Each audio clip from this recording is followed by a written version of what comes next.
મધ્યપ્રદેશમાંથી નીકળી તાપી જિલ્લામાંથી પસાર થતી અને સુરતના દરિયામાં સમાવેશ થતી સૂર્યપુત્રી તાપી મૈયાનું આજે પ્રાગટ્ય દિવસ છે, એટલે કે જન્મ દિવસ છે, જેની ઉજવણી રાજ્યના મંત્રી મુકેશભાઈ પટેલ દ્વારા ઉકાઈ ડેમ ખાતે કરવામાં આવી હતી, જેમાં પૂજા હવન કરી તાપી માતાને ફૂલ અર્પણ કરી વધામણા કરવામાં આવ્યા હતા. સાથે મંત્રીએ જણાવ્યું હતું કે આગામી દિવસોમાં ઉકાઈ ડેમ પૂરેપૂરો ભરાઈ જાય અને દક્ષિણ ગુજરાતના ખેડૂતો તેમજ લોકોને પાણી મળી રહે તે માટે પ્રાર્થના કરવામાં આવી હતી. આજે તાપી માતાનો પ્રાગટ્ય દિવસ અને સમગ્ર દક્ષિણ ગુજરાતના અમારા ખેડૂત તરફથી આજે તાપી માતાનું અહીંયા પૂજન રાખવામાં આવ્યું હતું.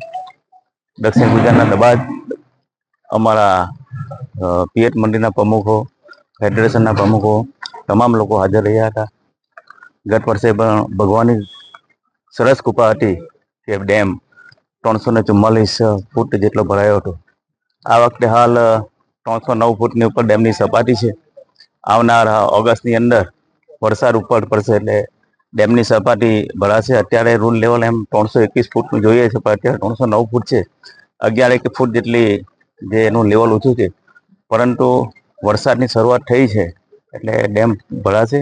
અને મા તાપી માતાને આજે સૌએ પ્રાર્થના કરી છે કે તમે ફરી આ ડેમ ભરાય અને અમારા દક્ષિણ ગુજરાતના તમામ ખેડૂતોને હરિયાળી ખેતી કરી શકે, એના માટે અમે આજે માતાને પ્રાર્થના કરી.